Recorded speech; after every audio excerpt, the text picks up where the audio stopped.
হাতে টানা রিক্সা আমাদের পশ্চিমবঙ্গ রাজ্যের কলকাতা শহরের একটা ১০০ বছরেরও পুরনো ঐতিহ্য, যেটা আজও পর্যন্ত প্রচলন আছে।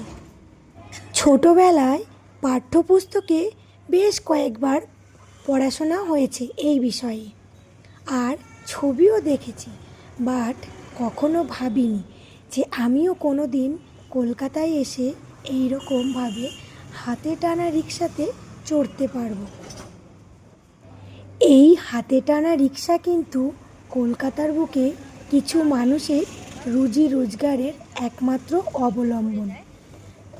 এই কাকুটাকে জিজ্ঞাসা করেছিলাম, আপনি কতদিন থেকে এই রিক্সা চালাচ্ছেন?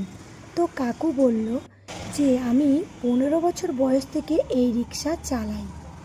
আর হ্যাঁ, কথার মাঝে তোমাদের একটা জিনিস দেখাচ্ছি, দেখো। এই যে এত বড় লাল রঙের একটা বিল্ডিং দেখতে পারছো, যার শুরু হয়েছে বেশ অনেকক্ষণ আগে থেকে, বাট এখনও পর্যন্ত শেষ হয়নি।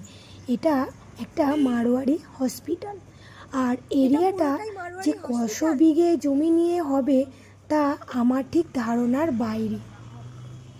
তো হ্যাঁ বলি, আর এই কাকু বললেন আমি ১৫ বছর বয়স থেকে এই কাজে যুক্ত আছি।